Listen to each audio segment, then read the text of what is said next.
Hi, I am finally recording this podcast. It feels like a long time coming.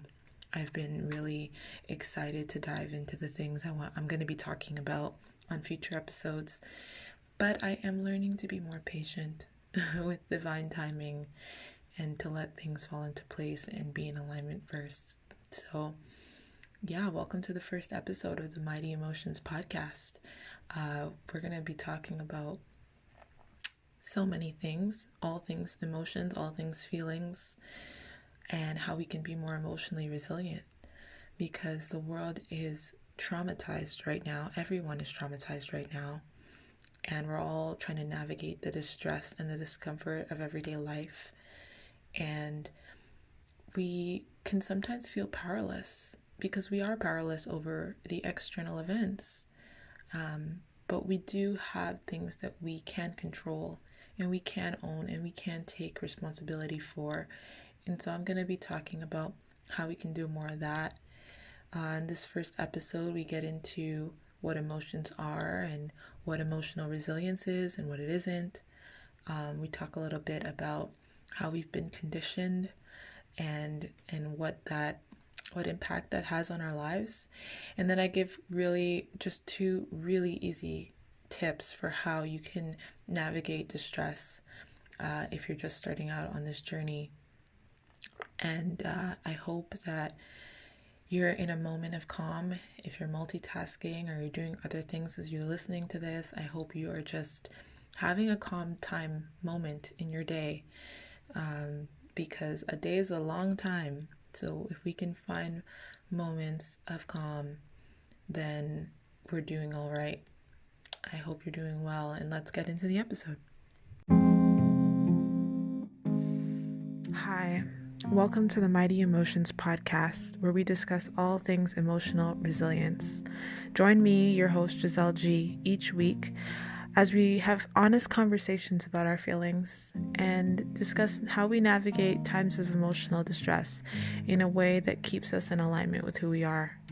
Our emotions are powerful, but so are we. All right. Thank you so much for tuning in. I hope that something I say here today will resonate with you. Since it's the first episode, I'll give a quick rundown of who I am exactly. My name's Giselle. I'm a wife, mom, trauma survivor. I'm a CCF certified coach practitioner. I specialize in emotional resilience. I have a certification from Johns Hopkins School of Public Health in psychological first aid. I also am specialized in positive psychology. I have a specialization in positive psychology from the University of Pennsylvania. And I am passionate about this because almost 7 years ago, let me not get ahead of myself. Almost 7 years ago, I got clean. Up until that point, had spent over 2 decades using drugs and alcohol and other means to run away from everything that I was feeling. I had a very, very difficult life. And I had no idea that discomfort was natural. I had no idea that when things are not good, you shouldn't feel good. And so I used everything to escape. Before I found drugs and alcohol, I would disassociate and I would numb myself by just watching TV. And I still have these habits that I have to be aware of, right? Sometimes I numb out by just scrolling and consuming content or reading, for hours on end, or I just literally blank out. I just literally leave my body. It's something that it's a practice. Emotional resilience is a practice. And so in this first episode, I just wanted to give you background about who I am. I'm a coach. I am someone that really wants to help people become emotionally resilient because in my almost 7 years of being clean, I've lost a lot of people. There's been a lot of people who didn't stay clean, who have died, and in the past couple years with everything going on in the world, there's been so much more of that. So many people that had so many years clean, when distractions were easier to come by, found themselves in isolation, found themselves with their feelings and couldn't take it, didn't have the skills. And it's no one's fault because none of us have the skills, right? I mean, I should say the majority of us, whether you use social media or you use, a glass of wine every night or you use spirituality, ayahuasca, whatever it is, we're always trying to find relief from our feelings, and it's not sustainable. It's not sustainable. Even if you're doing something healthy, like working out, we can't escape discomfort, and we shouldn't want to. There's a lot of wanting to not feel uncomfortable because we don't understand it. We don't know how to work with it, but it is our greatest gift, right? It's our built-in navigation system. So this first episode, I just want to talk about our emotions and what emotional resilience is and what it isn't, and get into how we can start moving towards being more emotional resilient. So first of all, how I define emotions, right? Emotions are the container. It's kind of like a triangulation of thoughts, behaviors, and sensations in your body. And all of these things combine, and the container is the emotion. It's the label that you put on the triangulation of those three things. So if I'm feeling this energy, I'm vibrating, I have all this energy in my body, and I'm having, really excited, rapid thoughts, like I'm thinking all these things and I'm feeling excited and I'm behaving in a way like I'm getting a lot of stuff done, then the emotion there is excitement. However, if I'm feeling that same energy and I'm frantically getting stuff done and I'm thinking, negative thoughts, then it's anxiety, right? So sometimes the emotions have similar, sensations, similar thoughts, but they're not the same emotion, right? And so we need to kind of understand what emotions are and where they come from and how to name them to start this work. That's one thing that we do. And so being able to identify it gets the clarity that's needed to move forward, because just kind of feeling our thoughts and feeling our sensation, like when it's all over the place, we can't really understand it. So emotions give us clarity over our feelings, basically. And we have core emotions and we have complex emotions.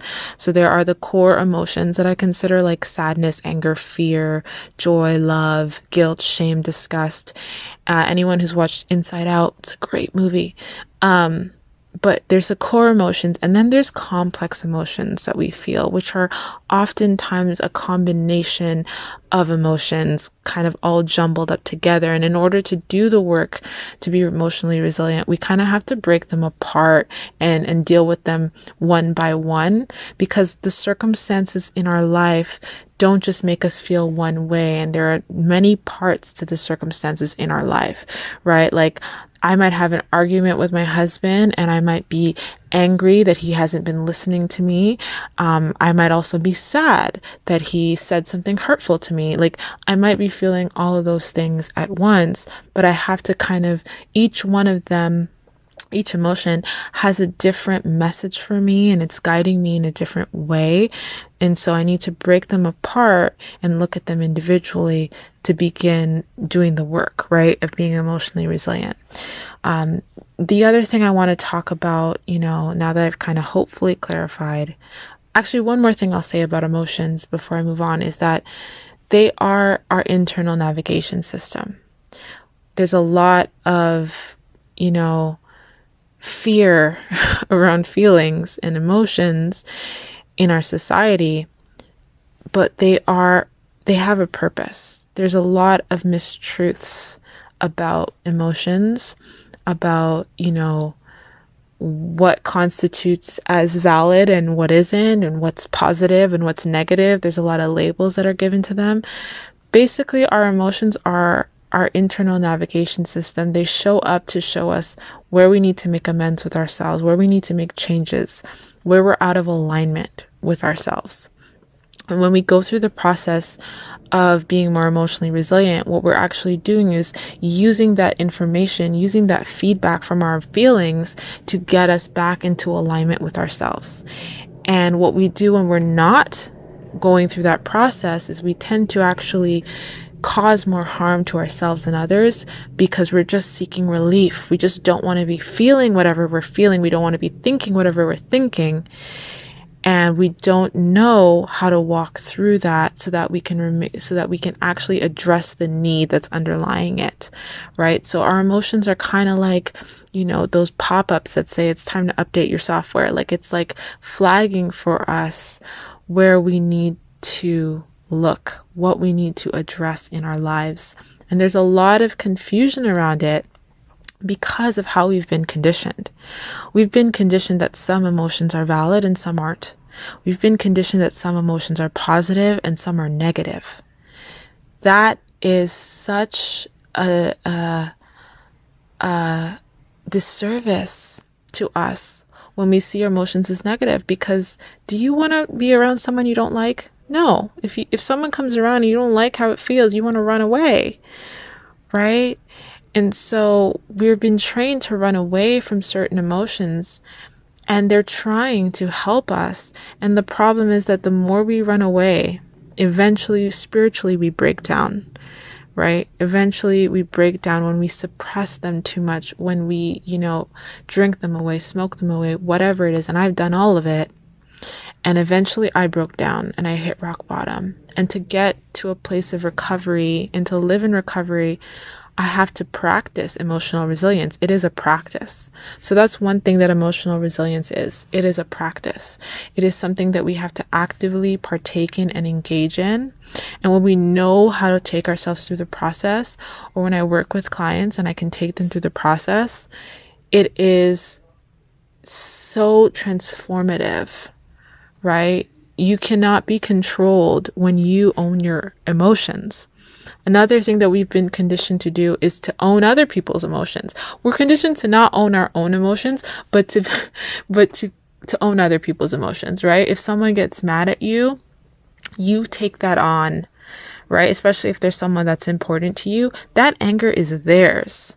They own that. You own your anger. You own your sadness. It's yours. It's your responsibility.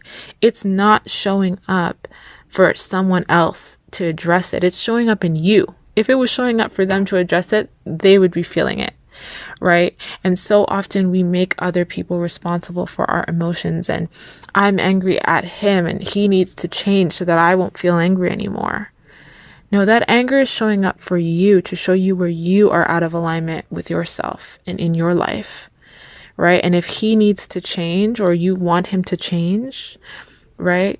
That's something that you need to look at. We don't control others. And we'll talk about codependency in another episode, but our emotions are ours. So we're conditioned to not own our own emotions, make other people responsible for our emotions, be responsible for other people's emotions. And all of this is very overwhelming because it's not natural. It's not how we were designed. It's not why our emotions are designed within us.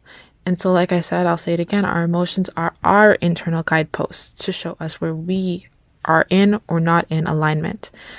They're not negative. They're not positive. They're neutral. They're neutral. And if you really want to go so far, you know what? They're all positive because they're all there to help us, right? Discomfort only comes up in circumstances where it needs to come up, right? And so we are conditioned in these ways, and the conditioning is really micro. It's really, really micro and insidious. Like it starts in childhood. If you scrape your knee, oh, don't cry. Why are you crying? You shouldn't be crying about that. It's not so bad, right? That sadness is showing up for you, and you're being told to discard it or that not to trust it, right? And we're conditioned at an early age not to trust how we feel. And it damages us spiritually later on because we don't understand what's real and what's true. I'm going to say it right now. Our emotions are facts. People will say feelings are not facts. Feelings are absolutely facts. Thoughts are not facts. Feelings are facts because your feelings come up when it's appropriate. Your thoughts are going 10 million times a day. We're absorbing everyone's thoughts and feelings because we struggle with boundaries. We'll talk about that in another episode. But feelings are the truth of what's going on. You can think whatever you want, but how you feel is what's going to be true, right? And our feelings are so connected to our subconscious mind. And that's where all of our behavior and our actions come from, right? So we really want to pay attention to it. But like I said, we're conditioned at a young age not to pay attention to it. We're conditioned at a young age not to trust it. Oh, that person makes you uncomfortable? That's silly. No, that's your uncle. He's safe. Well, if I feel discomfort around this person, that's showing up for a reason, right? And that's saying something to me, and that's asking me to do that's data, that's information. I need to do something with that, but I'm taught to not even pay attention to it, to not even listen to it. So to start doing the work to be emotionally resilient, we need to start understanding this. We need to understand that we've been conditioned in these ways that are harmful, and we've been conditioned in these ways that kind of stunt our progress. And so when we inevitably face distress, we don't have any skills. We don't know what to do, right? And even, there's a lot of spiritual bypassing. There's a lot of just positive think it away, or just do this, do that. And we completely disregard to honor that emotion and to listen to that emotion and to pay attention to that emotion and what data it's giving us. Right? And so the work that I do is hopefully to educate. What I want to do with this podcast and on my social media is hopefully to educate people about the harmful ways we've been conditioned and how we can shift into being emotionally resilient. Because when you don't trust your feelings, you live very scattered, very fragmented, very, it's very, discomforting all the time. You're just kind of living with this constant discomfort that you're not addressing. And I know that I've gone through life like that. I just had all these feelings. I didn't know what to do. And I was doing all these different things. And I had to surrender. And I had to say, I feel this way. This is happening inside me. This is real to me. And I had to spend the time and get the support to navigate that so that I could honor that and I could respond to that in a way that was bringing me back into alignment with myself and others. And I again, like I said, emotional resilience is a practice. It's not like because you know this, you're always going to do it. It's not like it's a one and done. It's something that we have to practice over and over. And as we practice it, we get stronger like anything else. And it's a faster process because the reality is the world is traumatized right now. The world is traumatized right now, and people are scrambling to figure out what to do. And people are, their emotions are spilling out everywhere. And oftentimes people think that they're acting in anger, they're acting in fear. No, they're acting to get relief from that anger. They're acting to get relief from that fear. They're not listening to that anger. They're not listening to that fear. They're not taking in the information. They're not honoring those emotions. They're not saying, hey, this is coming up for a reason. I should probably do something about this. They're saying, it's your fault. You're wrong. Division, arguing, making other people responsible for emotions, not taking responsibility for our emotions. And none of this is to blame us because we're not taught this. I've had to really do this work independently and intuitively to the point where I've been able to not only heal from my past traumas, but move through this world in a way where I feel whole with myself. And I want to be able to share that with people because it's not like I have some super magic powers or anything. It's just that I've sat with my spirit. I've sat with God. I've done the digging to understand. I'm a problem solver by nature. I'm a critical thinker by nature. It's what I do. And a lot of people don't have the time to process it, and they don't have the tools, and they don't have the support. So I want to be a source of that for people, and I want to share what I've learned, right? So just to recap, what emotional resilience is, it's a practice. It's a way that we move through times of distress and emotional discomfort, so that we are still in alignment with who we are, with our values, with the highest and greatest good of all. What emotional resilience is not is thinking it away, being stoic, pretending that we don't feel what we feel, discounting our feelings or belittling our feelings. None of that is emotional resilience. That's not sustainable. Our emotions will continue to appear until we address them. If we continue to suppress them, we will break down. Physically, mentally, spiritually, one of those ways we will break down, right? So it's about noticing, labeling, honoring, listening, and then we take action.